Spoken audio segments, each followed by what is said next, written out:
Hello, hello, hello, hello. Welcome, everybody. Welcome, Gordon. Let's go here. And all right, everybody. Welcome to the Capital Gains Deferred Sales Trust Crypto Mastermind. My name is Brett Swarts. For those who don't know, I'm founder of Capital Gains Tax Solutions, and we're very passionate about helping people defer tax when it comes to selling cryptocurrency, businesses, real estate, anything that has a huge gain, and you're looking at like tax, like big tax. I'm talking 30 to 50% in tax.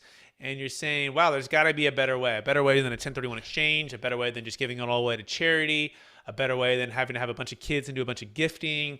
And so we believe that the amount of tax that's going to transfer in the next 30 years creates an opportunity to keep the wealth in the hands of the people versus the hands of the government, who waste it away pretty quickly. And we want to use every legal proven strategy possible that's available to us, so that we can keep the funds in our friends, family, clients' hands. By the way, so do a lot of other people too. In fact, I'm coming out with a book, and it's called Building a Tax Deferred Exit Strategy. And we have some amazing people that are part of the book, including one of my business partners, financial extraordinaire, CPA whisper, Jake Miller. Jake, how you doing today? Doing very well. How's my audio today, Brett? Your audio sounds loud and clear, and most importantly, your hair is even probably better than it was last week, which is hard to say with the Jake Miller. But Jake, where are you calling from today? Where are your travels taking you? Today I'm in the fabulous Mazatlan, Mexico. I was just in Cabo and then I went across the Gulf. Now I'm in Mazatlan, working with some people doing some big projects down here, and it's very exciting. That is fantastic. And yeah, we were just in Cabo. Man, a week has gone by so fast. We were just there masterminding with EXP commercial people, EXP realty people. I mean, just amazing. Anyone gets an opportunity to check out EXP, we want to check that out. I'm also with our other business partner, Mr. Pierce York, who is taking over the podcast slowly but surely. Pierce York, how is the Newport Beach area doing today? It's amazing. It's really nice out here. Things are rocking and rolling. So we're just we're going. Got myself some new fancy surroundings. So it's all good. And Pierce, so why are we here? Why are we here in the mastermind? Mastermind. Give us the vision for the mastermind. Oh, the vision for the mastermind. So I think this is a place that we can come and learn about the Deferred Sales Trust, ask questions, get familiar with the team and the rock stars that that we kind of bring together, bring to you, and then also to understand it more, hear deal stories, and just get comfortable with the process, and just share ideas back and forth and grow and learn together. That's perfect. And Pierce, for those who don't know, I've been mentoring him for about 5-6 years now. And he's from my hometown. We're from my hometown. He was in my Bible study years ago, and now he's married. He's got 3 daughters. He's chasing me. I've got 4 totally daughters. Chasing you. And so well, thanks, right? Yeah, and he's licensed, and but he's taken over some of the podcasts, and he's growing a lot, doing great. And we got some big deals down there. So yeah, so we want to bring together the best of the best: financial advisors, CPAs, luxury realtors, commercial real estate syndicators, experts and investors in cryptocurrency. And our main focus right now is cryptocurrency, but I want to let you know the Deferred Sales Trust works for any highly appreciated asset, including businesses, primary homes, stock, public or private, GP interest, LP interest. And so we're going to typically just talk about the vision, which we just did just now.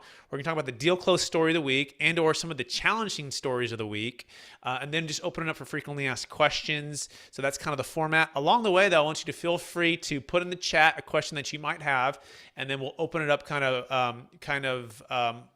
in about 10-15 minutes for open questions. So that being said, Jake, we're working on a number of deals.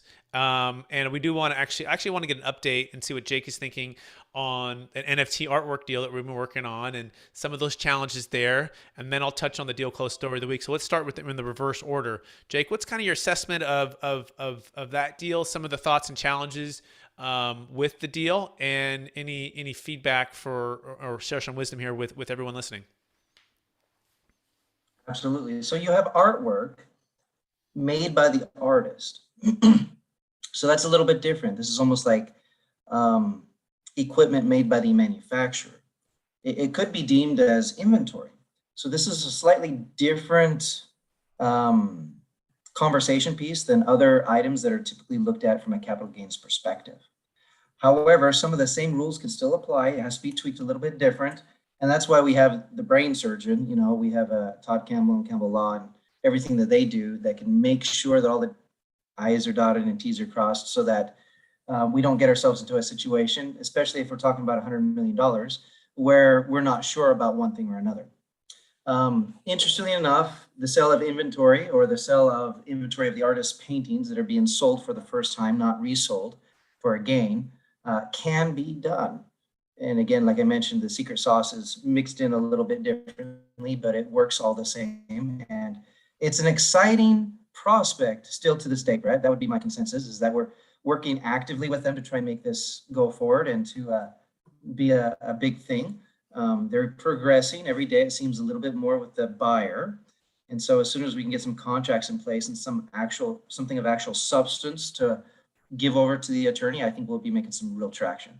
Yeah, and it's also NFT too, which is kind of cool. So it's not just artwork, but they're making it into NFTs. The amazing artist and an amazing thing. And so we're trying to bring all the pieces together, getting comfortable with the team, with the legality, with and all of those little details. And so that's going to be exciting. And then the other part about it is the outcome, right? So part of what their vision is not only to defer the tax, but then use some of the funds, tax deferred, to go buy real estate, to go build buildings, build art galleries, and an amazing, cool vision that we're hoping to be a part of.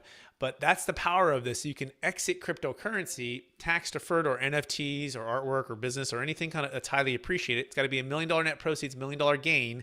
That's our minimum. But once it's in the trust, it's kind of like a self-directed IRA. It's kind of like a funding source because it owes you the money, back, because this is what you're doing. You're lending the funds to the trust, but then the funds can partner with you to go build and buy real estate, which is really powerful, right? Because we're traditionally locked to the old blockbuster 1031, which 1031, remember, only works for investment real estate. It doesn't work for primary homes, doesn't work for businesses, doesn't work for cryptocurrency. And so knowing what does work and what you're trying to achieve, which is the most important thing, which is clarity. We want to make sure that before you work with us or the Deferred Sales Trust or anyone else, clarify what the goals and objectives are, the motivations behind those goals and objectives, and then find the team to help you achieve that. And so that is also why we're here. So that being said, Jake, we spent some time in Cabo San Lucas, right? And we are looking at we were speaking with a lot of folks, right? And in particular, looking at ways to help those that are not only multimillionaires, but even billionaires to exit with estate tax. So for our listeners getting to know the Deferred Sales Trust, not just on the capital gains tax part of it, would you explain the value of this for estate tax elimination? Absolutely. In fact, that might be where some of the biggest value lies, depending on the total gross amount of your assets that are being sold. Essentially, this looming estate tax, or death tax as we call it, is a real game changer for a lot of families and a lot of estates. Essentially up to 40% on today's rates, but I kind of call it the government's biggest mousetrap to solve some of their debt issues, is by decreasing what the annual exclusion, not the annual, but the lifetime exclusion is there. So essentially everything over married filing joint, 22 million and whatever, right? Would be subject to a 40% tax if it just passes on normally without any additional planning. The nice thing about what we're doing today is we're taking today's value of what our assets being sold by utilizing the Deferred Sales Trust. We're able to move that out of the estate. And so that all future growth and everything else that might be added to that going forward happens outside of a person's estate and doesn't chip away at that 22 million anymore. Yeah, and so do we have to give any of it away to charity or do any gifting or buy a bunch of life insurance? Like, talk about some of the previous, I call them blockbuster exit strategies, but can have their place too, no doubt. But talk Absolutely. about how the Deferred Sales Trust is like Netflix on that. Right. A lot of those other strategies still pertain, but at a lesser extent. No longer do you need to have a $100 million life insurance policy if that's the total amount of all your assets. Essentially, you can cover what you feel would be necessary for your family and the longevity and the business continuity of what you have going on. And you can plan on utilizing the Deferred Sales Trust as a continual vehicle that the beneficiaries of that trust, as well as the creditor, continue to pass on to your legacy, but the assets growing inside are no longer subject to that estate or death tax. And so it no longer makes disproportionate your other planning needs, and it provides a better balance overall, utilizing multiple strategies rather than just, as you mentioned, Brett, the blockbuster of just get a really big fat life insurance policy, or just, having everything siloed in one area as your solution, but providing a greater balance because of the flexibility of putting timing back in the control of the individual rather than the government on when you pay taxes on how much. Absolutely, which leads into the deal close story of the week, and this So comes that was out very high level. That is very high level, right? And these are it's all particular to your circumstance, and so everything we're saying, we work with the tax attorney and CPA who created the Deferred Sales Trust and has faced the audits, for those who are wondering, over a dozen no change IRS audits, thousands of closes, billions under management, and they're the ones that do that. My role is the financial advisor. Jake's role is, my role is a trustee. Jake's role is the financial advisor.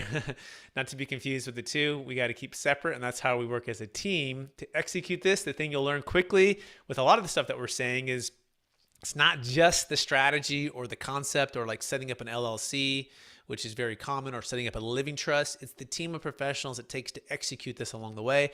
This is a business trust partnered with an installment sale for IRC 453, and collectively, it's a team that's going to execute this. And my role, I like to say, is kind of like sometimes like an offensive coordinator, and then Jake's role, or like a COO, Chief Operating Officer. Jake's is like the CFO, Chief Financial Officer, and then the client or the note holder is like the CEO, meaning they must approve of all investments, and they have their risk tolerance that they fill out, a questionnaire that they fill out. And if they're married, their spouse does the same. All of these things that work together, but it's like sitting in a boardroom and we're saying, how do we get the money back to note holder with plus the rate of return? And then how do we take this? And I also liken it to like a Rubik's Cube. And sometimes we get a Rubik's Cubes that are all disjointed and out of sync. And how do we move it in such a way that the tax flow and the cash flow matches what the client is trying to achieve? And that's what we love doing. We love solving problems, working with families, working with family offices, working with high net worth individuals, but also working with their trusted professionals to be able to provide this. And so it's kind of like one team, one dream, Jake, right? One dream for tax deferral. What do you think? No, I like that. That's definitely something that we should coin right there.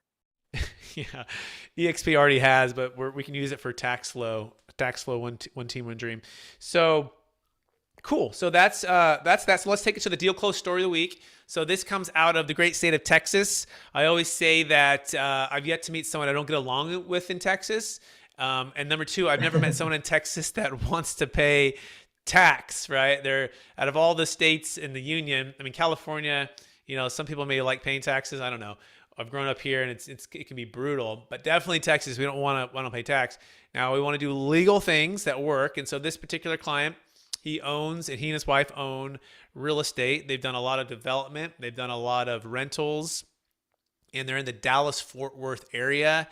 And like a lot of folks, they found us on the internet and on YouTube, on a podcast, and they started to learn about this thing, thought it was too good to be true, concerned that it would or wouldn't work, have some very large transactions coming here in the near future, but had a small one that was a live deal.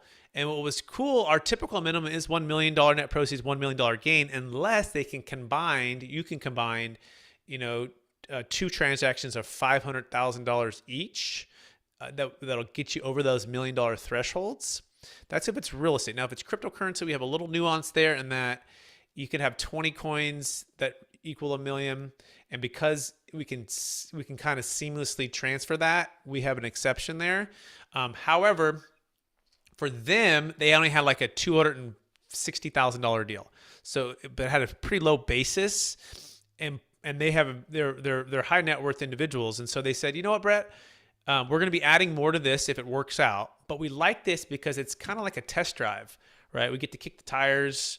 We make sure there's no like fires getting lit here, nothing happening where we're going to get surprised by it. So why don't we do it on this first one, knowing that the ROI on that isn't necessarily great standalone for the investment side of things, but the ROI for their education and their comfort level is huge, right? Because they get to test it on a smaller amount, and they go, we like that they're going to use it for the other ones too, but we'll want to use it for this first one just to financial advisor, watch the funds, how the investment flows, the documents, like just getting comfortable with that. And I said, great, that's a great reason to do it. And as long as they had clarity on that it's not going to be a great ROI on the tax savings because it's smaller, they were fine with that. So anyways, we closed, and that was great. And now the funds are sitting in the bank. We're looking at different investment opportunities right now. And so that is Dallas Fort Worth new clients. Jake, any thoughts, feedback on that? No, I would say that this is quite often, as you explain it, with the how'd you say the comparison with baseball, in the sense that maybe this isn't the home run, this isn't the $1 million, capital gains concern where we're going to pay 200 plus, thousand in capital gains tax plus the 3.8 Obamacare plus if you're in the state of California, this state income tax, right? It's not really the big pain moment, but as you mentioned, it's definitely a base hit. And it gets the client playing the game and gets them excited about what's going on, helps them kick the tires, learn what the process is like, and helps them rinse and repeat, which is, what we want people to be able to do. Perfect. And if you have questions, you put them in the chat, or if you raise your hand, you have any questions or thoughts. I do want Jake to touch on the cryptocurrency deals for those who are coming for the first time that have closed. Would you touch on the Bitcoin client of ours who was working for a big tech company in 60 seconds or less? Go. Absolutely. This wonderful, amazing lady working for a big tech company put $50,000 into Bitcoin. Time rolled on, 50,000 turned into 50 million. Wow, right?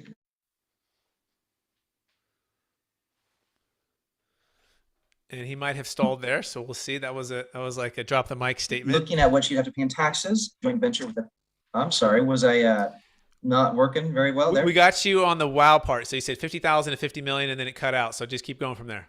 Okay, right. Very good. So 50,000 into 50 million, and then recognizing what she'd have to pay in taxes should she just proceed forward normally. We presented the Deferred Sales Trust to her, helped her understand what she wouldn't necessarily have to pay in taxes should you utilize this business trust going forward. She accepted that. She kicked the tires with $5 million, took $4 million and invested because she didn't have to pay the taxes, she decided to do a joint venture, something a little bit more giving to the community than she would have otherwise considered had she had to pay taxes. And we've invested the other $1 million in the market, which provides her with monthly income and a comfortable way of life. So she's happy. She's accomplishing goals that she didn't ever think that she was going to reach or achieve by helping the community. And she is enjoying the process so far and ready to, as Bitcoin comes back up out of the lull, do it again. Rinse and repeat. With an extra 1.85 million of tax, right? I mean, of tax that's deferred. And that's really the beauty, right? So instead of having about 3 million after tax, she has 5 million with the Deferred Sales Trust, right? So that's extra 1.85 to work with to help her accomplish the goals and dreams that she has.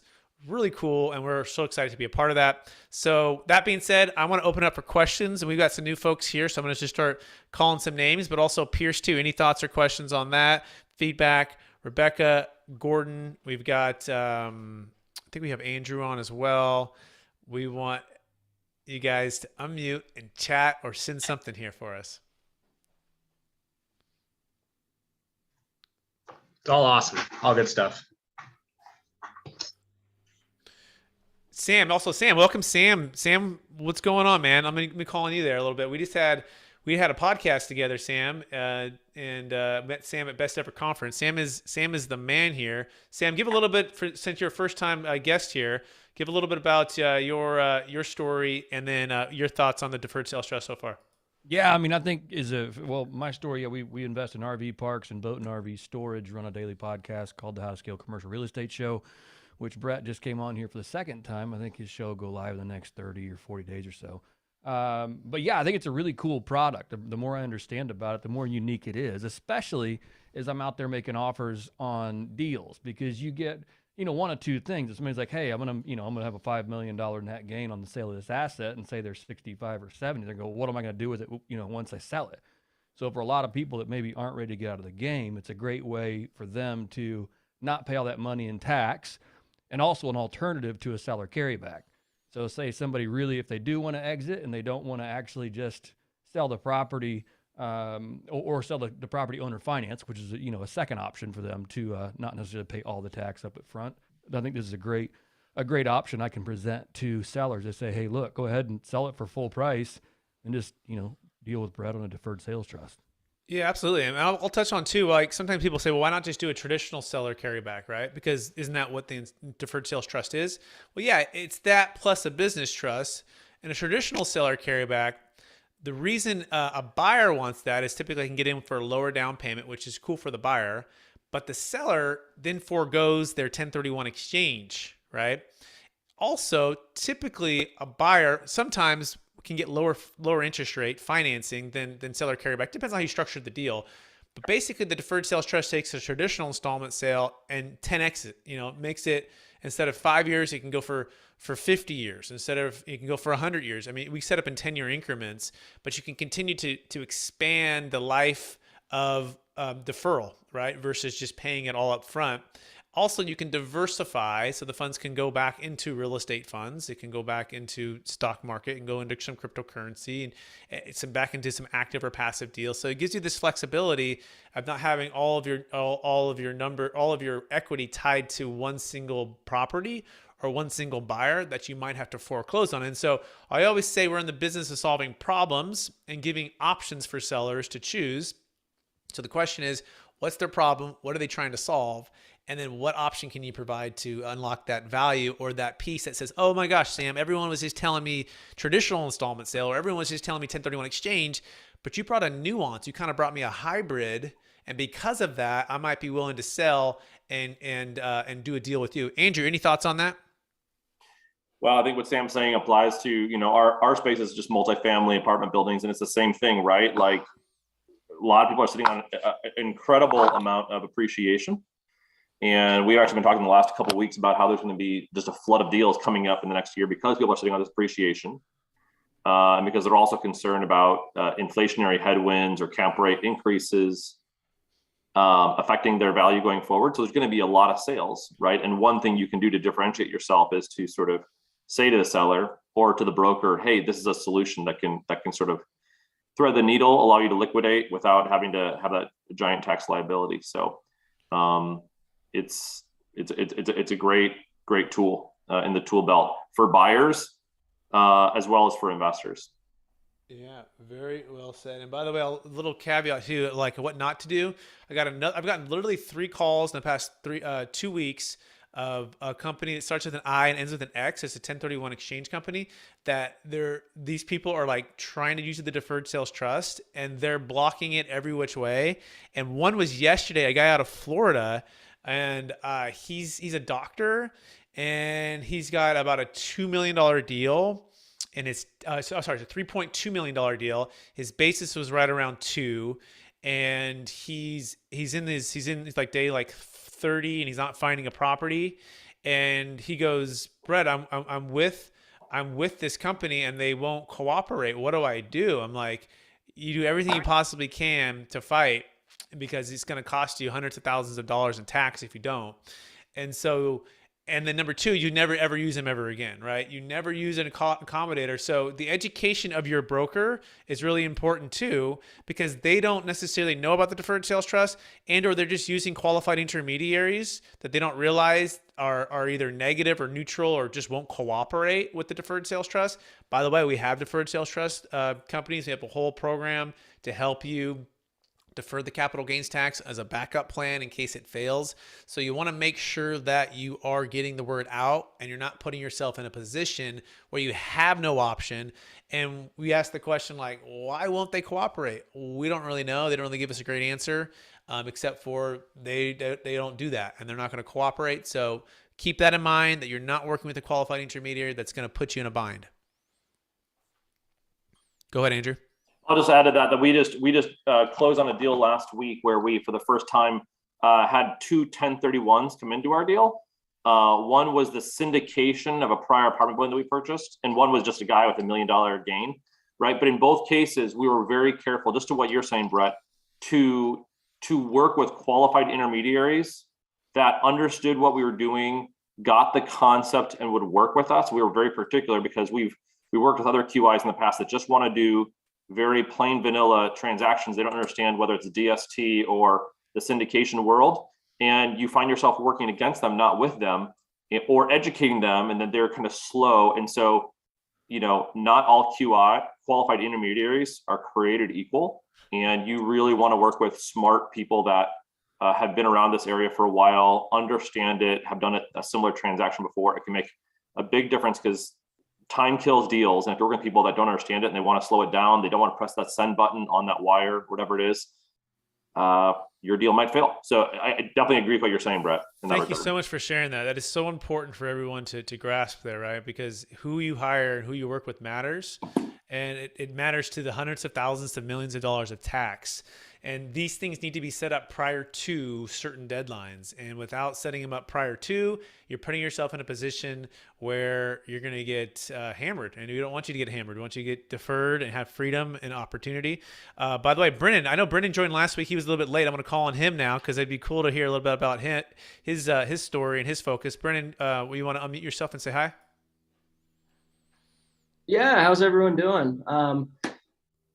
So a little bit about me. We joined up at OwlFi group here, and we're definitely working on a case right now with some warrants that's going to be over $1 million in capital gains, right? So this is potentially going to be a really good solution for the end client. And walk me through your profession and where you're located, and then walk us through those warrants because that sounds a little technical. I'll make sure everyone understands it. Yeah, so out in Kansas City, and we work with Jake, and we're working with Jake on this case, right? So they have warrants that are basically give them the right to have $1. So it's $1 with 25 is looking like it's going to be the actual price at time of sale, right? So the difference between that is going to be the capital gains that they're going to be experiencing. Got it. Okay, cool. And then in Kansas City, Missouri, how is it cold over there? What's going on? Like, how far unfortunately, are you from, it was nice for a short period of time, and then of course it was Kansas City, and so the rain just wanted to come in and wanted to drop to about 40 degrees and get disgusting out. So, do you go to the Lake of the Ozark, or is that frozen over too? What's going on there? I have no idea about that. So we're about 3 hours away from there. We're on the Kansas side. Very cool. Little spot, Lenexa.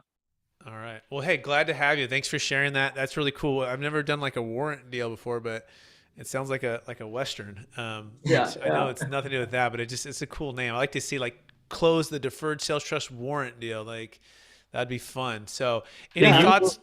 Can you dive into what a warrant is and what it means? Yeah. So it's basically the right to purchase shares at a particular price. Like an option? Yeah, very similar to that. So the client can purchase the stock at $1. So they have the right to do that.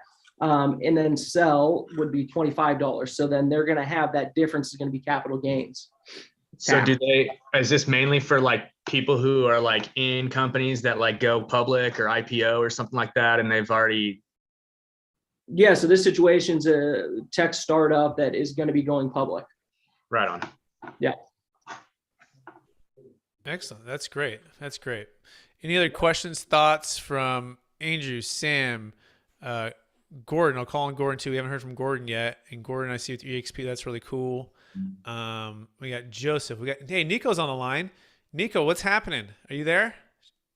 I am here. Nico's a client of mine. Nico, how are we doing? You want to walk through so far how the outside LLC investment went? I know we talked about it about a month ago, but I think it'd be cool for everyone to hear from you how the trust partnered with you to buy this property. You ready? Sure. I'll give you a quick synopsis, and I'll say that I'm always the pain in the ass client. I think I always end up doing complex situations. She's not. So- You're not, Nico. Keep going. So basically, I sold a highly appreciated asset that I'd owned for 20 plus years in the San Francisco Bay Area. Pretty big capital gain. I had taken some money out, so I was looking at basically getting nothing out of it once I paid all the taxes to California, federal, et cetera. So I ended up doing a partial 1031 exchange, and then the rest of it I put into the DST. So the money's been sitting there. We've been investing it just in some kind of liquid assets, waiting to see if something came along. And a friend of mine approached me in San Francisco for a deal, probably about half price on a San Francisco house that I just couldn't pass up. So I ended up partnering with the trust. We created a LLC to buy that house with me as 80% owner, the trust is 20%. That's just kind of the legal format we did. And then I used the cash from the DST so that I wasn't putting any of my cash in to buy this property in San Francisco, which I now own. It's amazing. Nico, by the way, optimal timing, right? You said the key thing. You got a call from somebody who occasionally will send you off-market opportunities, right? And said, hey, if you can jump on this now, you can buy this, and you saying potentially 50% off in one of the hottest markets in the world, San Francisco too, right? So just talk about that, what the Deferred Sales Trust means to you to be able to have the cash ready to go, and how quickly we also moved it to make this happen for you. Yeah, so basically it was a situation where someone was basically approached my friend and said, if you can find me a buyer to close in 2 weeks without inspecting it. It was kind of a complicated deal, but that's why I got the price that I did. If you can find a buyer, then I'll give you the sale. And he's a broker, so he's like, hey, are you interested? And I said, yeah, I'm interested, but let me try and work it out, because I know it's going to need fix up and et cetera, et cetera. So it was basically a 2-week close. I actually ended up doing hard money loan on part of it, so I didn't put any money into it. And now I have the funds to both purchase it and to do the remodeling on it. Which is really cool, by the way, right? So the trust not only can help purchase, but it can also provide capital for the remodel and or brand new construction. And so essentially, Nico, is tax deferred, optimal timing. This is the reason I started the company right here, was for this ability versus, and the property you sold, I think, Nico, was almost 2 years ago. It was a year and a half ago, at least. It was January of last year. So yeah, just over a year ago. Right. So the 180 days is been doubled, right? So that would never have worked for the 1031 because you have to identify within 45 days. And so this is the case study for why we do what we do. It's called optimal timing. Buy high, sell low. Don't buy high and overpay in 180 days for a property you didn't really want to buy just to defer the tax. That's the 1031 blockbuster method. What Nico just explained is the Deferred Sales Trust Netflix method, right? Optimal timing. In the meantime, her powder was dry. It was liquid. It was available. Jake, any thoughts on that? No, absolutely. So again, control and flexibility, being able to actually decide based on all other outside factors that affect you from a tax standpoint is critical. Again, for the market, being able to receive the largest possible gain that you can, getting the fair market value price, but then again, not having all these timing limitations, all these timing restrictions of rolling it over like a 1031, or not falling prey to all these other taxing agencies, because we're able to defer things for it and obviously snowball your investment with the gross proceeds net of attorney fees rather than taxes. Perfect, Jake. I think we got most. And then let me just add that I also really like the option that once I sell this, because my plan is to flip it, and obviously I'll have a huge short-term capital gain, that I'll roll that back into the trust. A beautiful, beautiful thing. Isn't that so cool? Any questions or thoughts for anyone to Nico? By the way, I want to give you guys an opportunity. Anyone else? Because I do have a question. So I was listening to podcast or YouTube video or whatever it was the other day. And they were talking about a new law that's being introduced into California. It's like SB, like, I don't know, 1710 or whatever. But essentially, it's going to add an additional 25% tax to anybody who sells a house within 3 years. I'm not sure. Do what? 3 years of purchasing it. It's a short-term capital gain surcharge on a hold of 3 years or less in California. Yes. It's not passed yet, but it's like going through the assembly or whatever. I was wondering if you guys have heard of it or whatever, and if the DST could block that. So heard of it. you mean defer it. No, Yeah, like definitely heard of it. We'll see if it passes. It's kind of like the 1031 exchange, right? Like they talked about taking it away. We'll see. You know what I mean? We'll see. So let's wait and see. I don't know, because then the other question will be what's in the details of the actual bill, right? And then the tax attorneys would have to review that. And how are they characterizing that? Like what exactly is that? So Jake, any thoughts on that? Absolutely. I mean, if it's more of like a transfer tax or an income tax or a capital gains tax. And so what exactly is going to be written into the code if it were to happen? That's something that we kind of just need to wait and see. And then we can plan around what does or does not happen, so that we will know whether or not the deferred sales trust is the right tool. Yeah. So We have that this is here in Rebecca. Vermont. Hey, Go ahead, Rebecca. Pierce, Go ahead, Rebecca. when And then Gordon, you go after Rebecca. hearing about that. Oh, am I coming in and out? Can you hear me? A little bit. You're good, Rebecca. Go ahead. Okay. So on that 3 years, was that for like investment property and not your primary residence? I guess. I don't know what they're gonna Okay. do. So it's AB 1771. I was actually just reading it yesterday, the actual tax code. And it may apply to exchanges as well, the way it's written, although I'm no attorney. I just skimmed through it yesterday. But AB 1771. And what they propose to what actually passes is like, it could be the Grand Canyon. So there's a lot of things that could change there. But Gordon, do you want to unmute yourself and ask your question? Thank you, Brett. Pleasure to meet you in person here. If Vermont already has that, and they've had it for several years, land gains tax but it's graduated. So the longer you hold it, the less the tax is. But somebody's got to pay for the roads, right? I have a question about your availability to meet with a prospect that I'm working with. I sent out 4 portfolios of explain the DST to some prospective sellers, and we're waiting to hear back from them. But I'd like to know if they wanted to talk with you, what's your lead time? Yeah, it's pretty simple. You go to capitalgainstaxsolutions.com and you can click on live deal, and that'll give an application, and then you fill that out. And then that will give you a Calendly opportunity to book me once you fill that out. So we're pretty available. I mean, I'm sure I have some openings next week, but you just have to go to capitalgainstaxsolutions.com. And then Jake too, people want to get in touch with you. Jake, how would they get connected with you?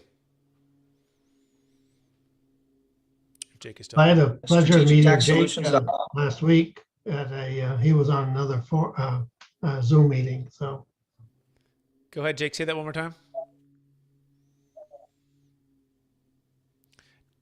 Jake is strategictaxsolutions.com. That's We'll say right. it Yep. for him. So I guess Yeah.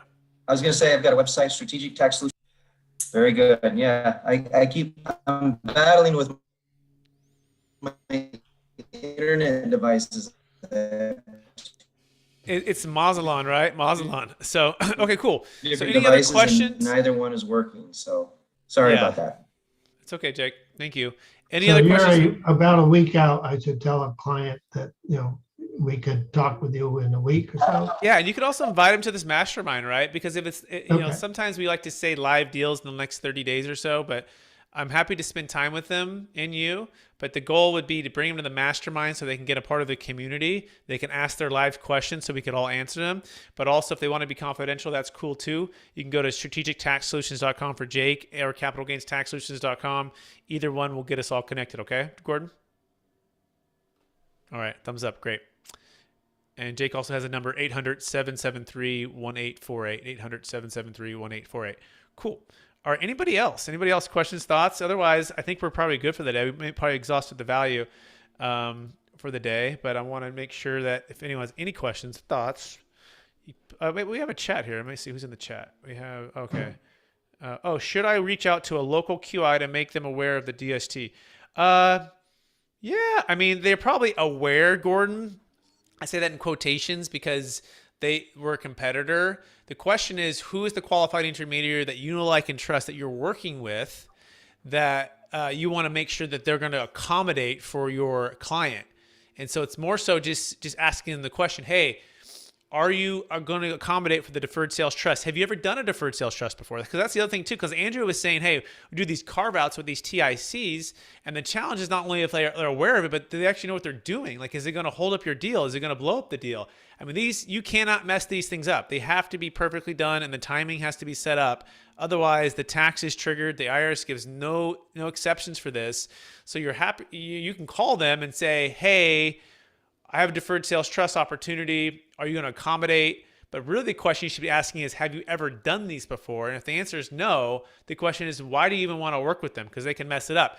Why don't you just work with us, who has a qualified intermediary? We're not a qualified intermediary, but we work with another one that we're literally doing these every single week. I mean, I send them so many deals and we have the systems all in place. So hopefully that answers the question, Gordon. But if somebody like really has to use this qualified intermediary, then just make sure that they'll actually cooperate. Okay, Gordon? Well, there are no local attorneys that I've done 1031 exchanges with in the past. So.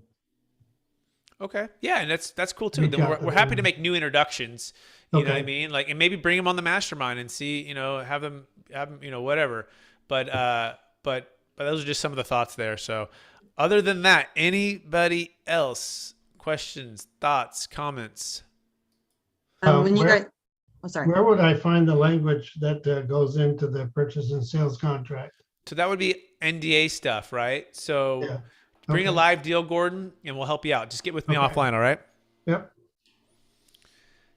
Anybody else? Anybody else? Well, just kind of a event drop that's going to be happening. I don't know if this is important, but you guys were talking about the NFT stuff, and I thought that was really interesting because the commercial support, we're going to be having a commercial real estate symposium April 25th through the 26th. So that would be a really cool, if anyone's interested. I don't know. Brett knows. It's going to be through the EXP world. EXP commercial event is pretty cool. And on LinkedIn, you can look it up as well. It's on my profile. But if you're interested, it's Kevin Harrington from Shark Tank is going to be speaking, which is pretty cool. And it's in the metaverse. And it's like, it's some really smart people talking about commercial real estate and different things. So if you're interested, let me know. Leah, good plug. That's cool. And we can get you a guest pass and get you in there. Totally free. What else? Anybody else? Cool. I think that's it. Well, I want to thank everyone for being here. I want to thank everyone for showing up. And I want to encourage you to invite somebody next week. Invite the person who is your client, invite the CPA, invite the whomever, although CPAs are busy these days. I feel like they're all like slammed. We're slammed too, but we want to encourage you to keep taking action and to keep learning, as well as go to capitalgainstaxsolutions.com, subscribe to our YouTube channel, subscribe to the podcast, and look for the book that's coming out soon with the Jake Miller is going to be in it. And then also the Kevin Harrington from Shark Tank will be in it, and a few other really smart people, including the Michael Blanc, who Andrew runs with, by the way. Andrew's with Nighthawk Capital, and some other really smart commercial real estate syndicators like Joe Fairless are going to be a part of it. So you can check that out. Coming, building a tax deferred exit strategy in the next 30 days. Other than that, I wish everyone a great weekend, and we'll talk to you soon. Okay. Bye, everybody. Light the pilot on your water. Bye. Thank you.